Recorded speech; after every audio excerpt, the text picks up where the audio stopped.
یہ سننے میں کافی عجیب لگتا ہے کہ جو ملک ابھی ایک دوسرے کا وجود ختم کرنے پر تلے ہیں وہ کبھی ایک دوسرے کے جگری یار ہوا کرتے تھے۔ جی ہاں، ہم بات کر رہے ہیں ایران اور اسرائیل کی۔ یہ کوئی معمولی دوستی نہیں تھی، بلکہ ان دونوں کے لیڈرز چھپ چھپ کر ملا کرتے تھے، گفٹ شیئر ہوتے تھے اور سیکرٹ ایگریمنٹس بھی سائن کرتے تھے، یہاں تک کہ ان دونوں کی دوستی کی مثالیں دی جاتی تھیں۔ باتیں تو بہت ساری ہیں، لیکن سب سے حیرانی کی بات یہ ہے کہ جس نیوکلیئر پروگرام پر آج اعتراض اٹھایا جاتا ہے وہ اسرائیل اور امریکہ نے ہی ایران کو گفٹ کیا تھا۔ لیکن آخر کیسے؟ ایران اور اسرائیل کی دوستی کس موڑ پہ ہوئی تھی؟ کون کون اس دوستی سے جیلس ہوتا تھا؟ آیت اللہ کی رجیم میں ہی اسرائیل سے ویپنز کیوں لیے گئے تھے؟ اور آخر وہ کون سا پوائنٹ تھا جب یہ گہری دوستی دشمنی میں بدل گئی؟ زیم ٹی وی کی ویڈیوز میں ایک بار پھر سے خوش آمدید۔ ناظرین، اس دوستی کی جڑوں کو سمجھنے کے لیے ہمیں تھوڑا پیچھے جانا پڑے گا، جب مڈل ایسٹ بالکل مختلف دکھتا تھا۔ یہاں پہلے آٹومن امپائر یعنی سلطنت عثمانیہ کا راج تھا، جو 1922 میں ورلڈ وار 1 کے بعد ختم ہو گیا۔ اب یہاں برٹین کا راج تھا اور عرب نیشنلزم بڑھ رہا تھا۔ عرب تازے آٹومن امپائر کی سلطنت سے آزاد ہوئے تھے اور وہ اپنا الگ ملک بنانا چاہتے تھے، بلکہ ورلڈ وار 1 میں آٹومن امپائر کے ہارنے کی ایک وجہ یہ بھی تھی کہ عربز نے اندر ہی اندر برٹشرز کا ساتھ دیا تھا، اس وعدے پر کہ آزادی کے بعد ان کو اپنا الگ ملک بنانے دیا جائے گا۔ پر خطے میں برٹشرز اور عربز کے علاوہ ایک طاقت ایسی بچی تھی جن کو عرب نیشنلزم سے کافی مسئلہ تھا، اور وہ تھا ایران۔ اس وقت ایران ایک پاورفل ملک تھا اور یہاں کے لوگ عربز کو کمتر سمجھتے تھے۔ ایران کے شاہ کو لگتا تھا کہ اگر عرب ملک سارے ایک ہو گئے تو وہ ایران کے لیے خطرہ بن سکتے ہیں۔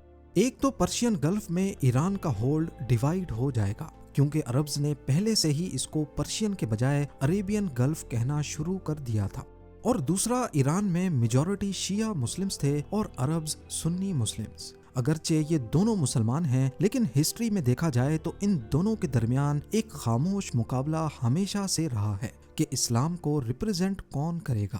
شاہ آف ایران محمد رضا پہلوی کو ڈر تھا کہ سنی مسلمز کا انفلوئنس کہیں بڑھ کر ایران تک نہ پہنچ جائے اور ان سے ان کا تخت چھین نہ لیا جائے۔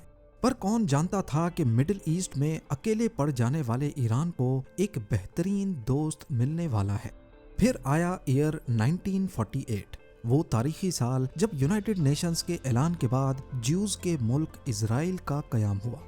اسرائیل کے بنتے ہی پڑوسی عرب ملکوں کو لگا کہ یہ فلسطینیوں کے ساتھ زیادتی ہوئی ہے، تو انہوں نے اسرائیل پر حملہ کر دیا۔ یہ جنگ جہاں اسرائیل کے وجود کا خطرہ بنی، وہیں ایران کے شاہ کے لیے عرب سے چھٹکارا پانے کا ایک راستہ بھی بن بیٹھی۔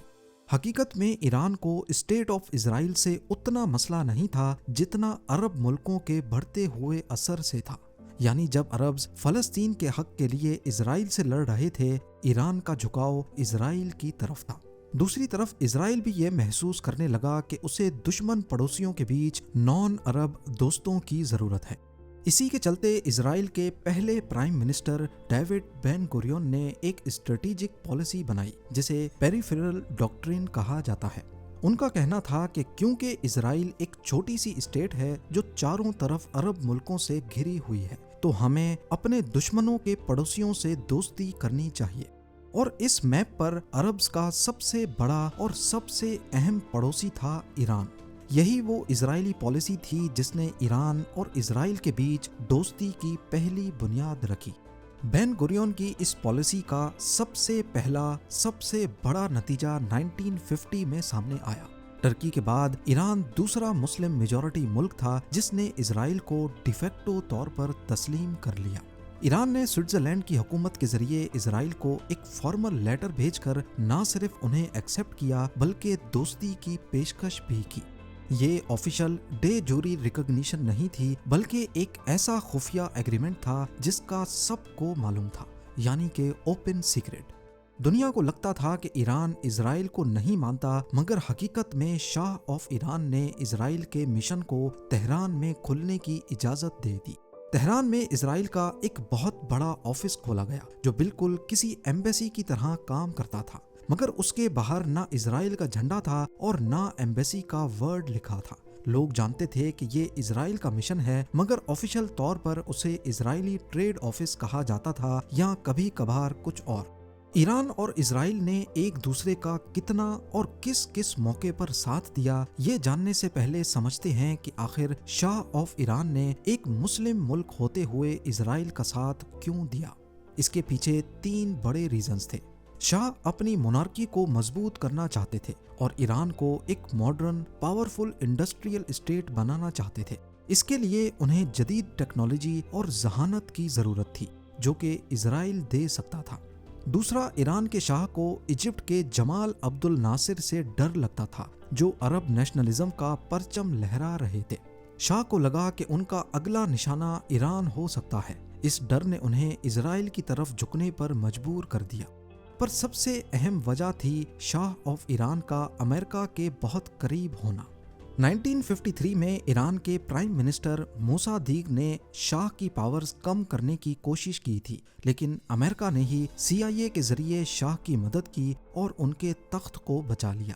اس واقعے کے بعد وہ ایک طرح سے امریکہ کے احسان مند تھے اور ان کی کوئی بات ٹالنا نہیں چاہتے تھے۔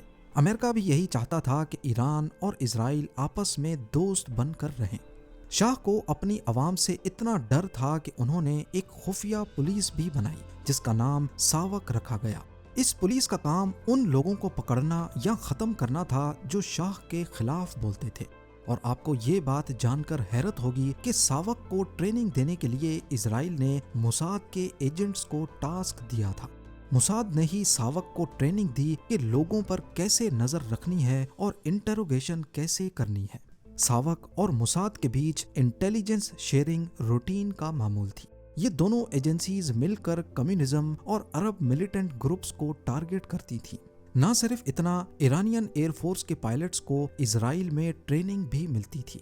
اسرائیل نے ایران کو ایڈوانسڈ ویپنز اور ٹیکنالوجی بیچی جو اس وقت عرب دنیا تصور بھی نہیں کر سکتی تھی۔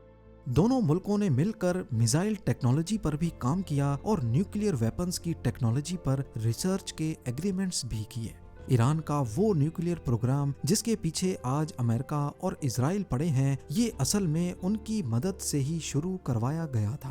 1957 میں امریکن پریزیڈنٹ آئزن ہاور نے ایک کیمپین لانچ کی تھی جس کا نام تھا ایٹمز فار پیس۔ اس کا مقصد دنیا بھر میں امریکن الائز کو نیوکلیئر ٹیکنالوجی دینا تھا تاکہ وہ سستی بجلی پیدا کر سکیں۔ امریکہ نے ایران کو پہلا نیوکلیئر ریسرچ ری ایکٹر 1967 میں دیا جو تہران یونیورسٹی میں لگایا گیا تھا۔ مزے کی بات یہ ہے کہ اس وقت اسرائیل نے ہی ایران کے نیوکلیئر سائنٹسٹ کو ٹریننگ دی تھی جن کو آج چن چن کر ختم کیا جا رہا ہے۔ ایران اور اسرائیل کی دوستی صرف ملٹری الائنس پر ڈیپینڈ نہیں کرتی تھی بلکہ اکنامی اس دوستی کا سب سے مضبوط حصہ تھی۔ اسرائیل کو تیل کی ضرورت تھی اور عرب ملکوں نے انہیں تیل دینے سے بائیکاٹ کیا ہوا تھا۔ ایران جو کہ اسرائیل کا دوست تھا، اس کے پاس تیل تو بہت تھا لیکن وہ تیل اسرائیل تک پہنچانے کے لیے کوئی راستہ نہیں تھا۔ اگر تیل کے کنٹینرز پرشین گلف سے ریڈ سی اور پھر سوئز کینال سے گزر کر اسرائیل جانے کی کوشش کرتے تو یہاں مسئلہ یہ تھا کہ سوئز کینال ایجپٹ کے کنٹرول میں تھا جو کہ عربز کے ساتھ کھڑا تھا اور ایجپٹ کسی بھی صورت ایسا نہیں ہونے دیتا۔ زمینی راستہ دیکھا جائے تو ایران اور اسرائیل کے بیچ عراق، سیریا اور جارڈن آتے ہیں اور یہ بھی عرب ملک ہیں، یعنی ایران سے اسرائیل تک تیل پہنچانے کا کوئی راستہ ہی نہیں بچا تھا۔ پر اس دوستی کا حق ادا کرنے کے لیے خاص ایک پائپ لائن بچھائی گئی۔ آپ دیکھ سکتے ہیں کہ اسرائیل کا ایک پورٹ گلف آف عقابہ پر بھی موجود ہے جسے ایلات کہا جاتا ہے۔ یہاں سے پائپ لائن شروع ہو کر اسرائیل کے ایشکلون پورٹ تک جاتی تھی اور اس پروجیکٹ کو ایلات ایشکلون پائپ لائن کا نام دیا گیا۔ یہ صرف اس لیے کیا گیا تاکہ ایرانی آئل ٹینکرز خرگ آئلینڈ سے نکل کر ریڈ سی میں جائیں، وہاں سے سوئز کینال کو بائی پاس کر کے گلف آف عقابہ اور پھر اسرائیل کے پورٹ ایلات پر ٹینکرز خالی کر دیں۔ اس سیکرٹ پائپ لائن سے جہاں اسرائیل کو تیل مل گیا، وہیں ایران کو اپنا تیل یورپ تک بیچنے کا موقع بھی مل گیا، کیونکہ اسرائیل کا ایشکلون پورٹ میڈیٹرینین سی پر ہے جہاں سے تیل یورپ تک پہنچنے میں سوئز کینال جیسی کوئی رکاوٹ نہیں ہے۔ یہ صرف ایک پائپ لائن نہیں تھی بلکہ ایران اور اسرائیل کا بھائی چارہ تھا۔ اس میں 50% حصہ ایران کا تھا اور 50% اسرائیل کا۔ دونوں نے مل کر پیسہ لگایا تاکہ عرب ملکوں کی آئل مونوپولی کو چوٹ پہنچائی جا سکے۔ یہ دوستی اتنی پکی تھی کہ شاہ آف ایران اور اسرائیلی پرائم منسٹر بین گوریون کی ملاقاتیں چھپ چھپ کر ہوا کرتی تھی۔ بین گوریون جب تہران ایئرپورٹ پر اترتے تو ان کو وگ لگی ہوتی تھی تاکہ میڈیا کی نظروں سے بچ کر نکل سکیں۔ 1970s میں تہران اور اسرائیل کا ٹریڈ مشن جو اصل میں ایمبیسی تھی بالکل ایکٹیو تھی۔ وہاں اسرائیلی انجینئرز، ڈاکٹرز اور ملٹری ایڈوائزرز موجود ہوتے تھے۔ اسرائیل نے ایران کے کسانوں کو جدید اریگیشن اور ٹیکنالوجی بھی سکھائی اور دونوں ملکوں کے بیچ ڈائریکٹ فلائٹس بھی چلتی تھی۔ یہ دور دونوں ملکوں کی فرینڈشپ کا گولڈن ایرا مانا جاتا ہے۔ اسی دور میں شاہ آف ایران نے دنیا کی سب سے مہنگی اور سب سے بڑی برتھ ڈے پارٹی رکھی۔ 26 اکتوبر 1971 یہ شاہ کی 52 برتھ ڈے اور پرشین امپائر کی 2500 ایئر اینیورسری کا دن تھا۔ اس پارٹی کے لیے ریگستان میں ایک پوری منی سٹی تعمیر کی گئی۔ ایک خاص رن وے بھی بنایا گیا جس پر اس دور میں $100 ملین سے زیادہ خرچہ ہوا تھا۔ اس میں دنیا بھر سے بادشاہ، ملکائیں، پریزیڈنٹس اور پرائم منسٹرز بلوائے گئے تھے۔ پیرس کے مشہور میکسمز ریسٹورنٹ سے پرائیویٹ جہازوں کے ذریعے کھانا منگوایا گیا۔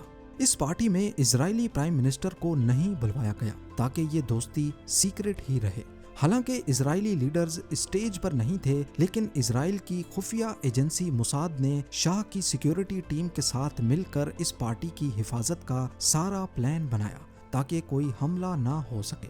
پارٹی میں اسرائیلی پرائم منسٹر کو انوائٹ نہ کرنے کے باوجود دونوں کی دوستی میں کوئی فرق نہیں پڑا۔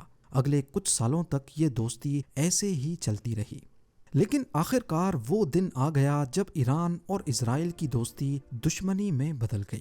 1979 کے ریولوشن میں آیت اللہ خمینی نے شاہ آف ایران کا تخت پلٹ دیا اور ایران کو ایک اسلامک ریپبلک بنا دیا۔ خمینی نے آتے ساتھ ہی اعلان کیا کہ اسرائیل اسلام کا دشمن اور شاہ ایک غدار تھا۔ کچھ ہفتوں بعد اسرائیل کے ٹریڈ مشن پر حملہ کر کے وہاں فلسطین کا جھنڈا لہرا دیا گیا۔ اسی دن فلسطینی رہنما یاسر عرفات تہران پہنچے اور خمینی نے اعلان کیا کہ اب یہ اسرائیلی نہیں بلکہ فلسطین کی ایمبیسی ہے۔ یہ وہ لمحہ تھا جب ایران اسرائیل دوستی کی کہانی ختم تو ہوئی لیکن فی الحال دفن نہیں ہوئی۔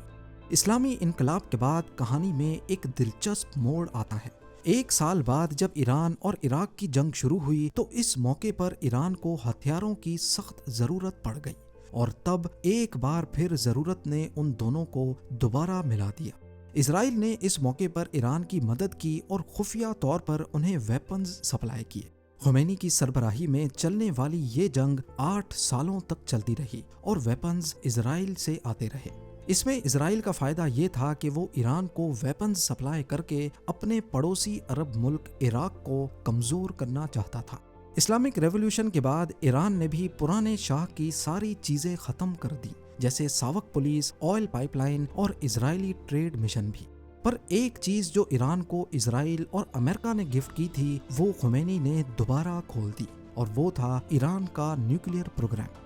1990 میں ایران عراق جنگ ختم ہوئی تو اسرائیل نے محسوس کیا کہ اب خطرہ عراق نہیں بلکہ ایران کا وہ نیوکلیئر پروگرام ہے جو اب اسلامک ریولوشنسٹ کے ہاتھوں میں پڑا ہے۔ اسی دور سے ان دونوں کے بیچ ایک شیڈو وار شروع ہوئی جس کو لے کر آج تک جنگیں ہو رہی ہیں، اور یہی وہ پوائنٹ تھا جب ایران اسرائیل کی دوستی پوری طرح دفن ہو گئی۔ امید ہے زیم ٹی وی کی یہ ویڈیو بھی آپ لوگ بھرپور لائک اور شیئر کریں گے۔ آپ لوگوں کے پیار بھرے کامنٹس کا بے حد شکریہ۔ ملتے ہیں اگلی شاندار ویڈیو میں۔